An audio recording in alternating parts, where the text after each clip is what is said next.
آپ کو معلوم ایک سنن نسائی کا واقعہ سنا کر اپنی بات کو ختم کر دوں گا میرے بھائیوں. ذرا سنیے گا سنن نسائی کی روایت.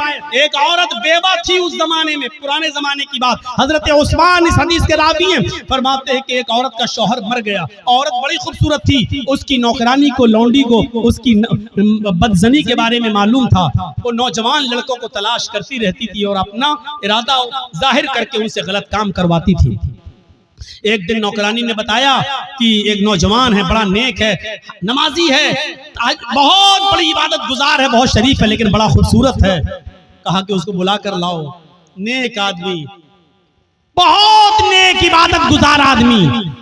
اس کی نوکرانی نے کہا کہ میری مالکن تم کو بلا رہی ہیں, تم سے کچھ کپڑا خریدنا چاہتے ہیں, کیونکہ وہ کپڑا بیچا کرتے تھے, اپنے سر پر گٹھری لاد کر کپڑا بیچتے تھے. تو انہوں نے سوچا چلو کپڑا خریدے گی, ہم دے دیں گے. وہ اس کے ساتھ چلے گئے. نوکرانی ان کو لے کر دروازہ کھولتی ہے, اندر جاتی ہے, دروازہ بند ہو جاتا ہے, دوسرے دروازے کے اندر لے جاتی ہے. جیسے اندر گھستے ہیں دروازہ بند ہو جاتا ہے. یہ حضرت کہہ رہے ہیں صاحب کہاں لے کے جا رہی ہو؟ کہا کہ بس ایک دروازہ اور ہے. وہ اور اندر لے گئی, دروازہ بند, سامنے وہی بیوہ عورت بیٹھی ہوئی ہے جس کا شوہر مر چکا ہے.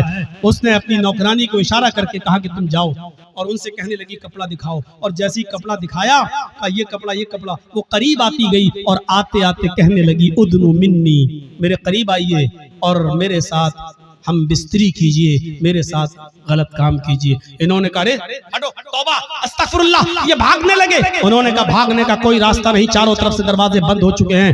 کہا کہ تم ڈرو, اللہ کے عذاب سے ڈرایا, لیکن اس عورت کے اوپر کوئی فرق نہیں پڑا. اس نے کہا کہ تم میرے ساتھ یہ کام کر رہے ہو یا نہیں کر رہے ہو؟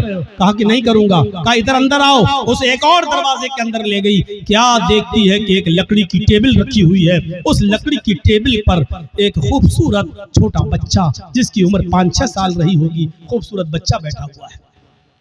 اور اسی ٹیبل پر ایک شراب کی بوتل رکھی ہوئی ہے. وہیں پر جا کر یہ عورت بیٹھ گئی. اس نے کہا کہ دیکھو تم بڑے نیک ہو, شریف انسان ہو, میرے چیخنے کی دیر ہے, میرے چلانے کی دیر ہے, چاروں طرف سے تم گھیر لیے جاؤ گے, اور میں صرف اتنا بولوں گی کہ ساتھ میں نے میری عزت کو چھلنی کر دیا. بس تمہارا حال کیا ہوگا؟ تمہاری شرافت نیلام ہو جائے گی, اور لوگ کہیں گے اچھا دن میں عبادت اور حال یہ ہے, اللہ کی عبادت بھی کرتے ہو اور عورتوں کے ساتھ غلط کام بھی. تمہاری عزت کا جنازہ نکل جائے گا, ارتھی نکل جائے گی. چلو 3 آپشن دیتی ہوں میں تمہیں, ان تینوں میں سے کوئی ایک کام تمہیں کرنا پڑے گا, اس کے بغیر میں نہیں چھوڑوں گی. سنن نسائی کی روایت. اللہ حضرت عثمان فرماتے ہیں کہ اللہ کے نبی نے فرمایا کہ اس عورت نے 3 آپشن دیے. پہلا آپشن, آئے حضرت جی میرے ساتھ زنا کرو, آؤ میں تیار ہوں تمہارے ساتھ غلط کام کرنے کے لیے. کہا نہیں. دوسرا آپشن بتاؤ.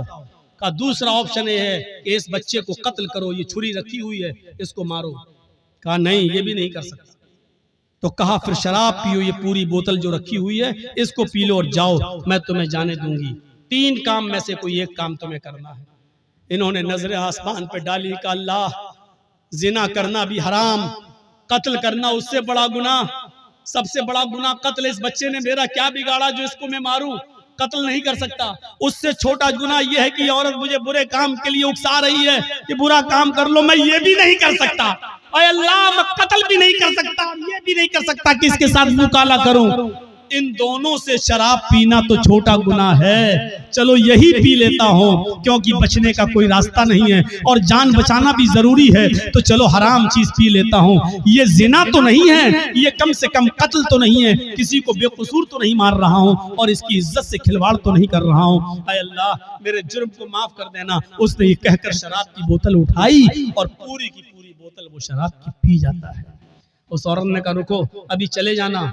تھوڑی دیر روکا, شراب نے اپنا رنگ دکھانا شروع کر دیا, اور جب شراب پینے کے بعد اس کی عقل ختم ہو گئی اور چلی گئی اور یہ نشے میں دھت ہو گیا, تو اس کے ہاتھ میں چھری دی. کہا اس بچے کو قتل کرو. اس نے شراب کے نشے میں آ کر اس بچے کو قتل بھی کر ڈالا.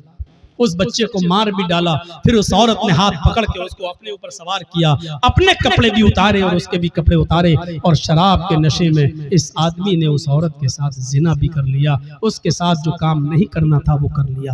میرے بھائیوں, پھر وہاں سے یہ بچا اور آیا, مایوس رہا پوری زندگی. میں کہنا یہ چاہ رہا تھا آپ سے کہ میرے بھائیوں کہ کہاں تو ایک گناہ کروایا جا رہا تھا, لیکن شراب کے بعد وہ تینوں گناہ کر بیٹھا. یعنی شراب پینے کے بعد وہ قتل بھی کر بیٹھا, اور شراب پینے کے بعد وہ زنا بھی کر بیٹھا. شراب تو پی تھی, یعنی شراب نے اس سے سارے گناہ کروا دیے. اللہ کے نبی نے فرمایا فَإِنَّهُ رَأْسُ كُلِّ فَاحِشَةٍ, شراب ہی ہر برائی کی جڑ ہے. اگر آپ مسلمان ہیں تو اسلام کے اندر پورے کے پورے داخل ہو جاؤ. شراب کو چھوڑنا پڑے گا, نماز پابندی سے پڑھنا پڑے گی, اور آپ کو یہ دیکھنا پڑے گا کہ نماز کے لیے ہم اپنے رب کے لیے کیا کیا چیزیں چھوڑ رہے ہیں. آپ کو اپنے ماں باپ کی خدمت کرنا پڑے گی, آپ کو شرک سے بچنا پڑے گا, آپ کو اپنے بھائیوں کا خیال رکھنا پڑے گا, یتیموں کو دیکھنا پڑے گا. 10 چیزیں تھیں, لیکن میری ہمت اب جواب دے چکی ہے. کنٹینیو پروگرام کر کر کے میں تھک چکا ہوں. میرے بھائیوں, اب میرے بھائیوں میں آپ سے رخصتی چاہتا ہوں.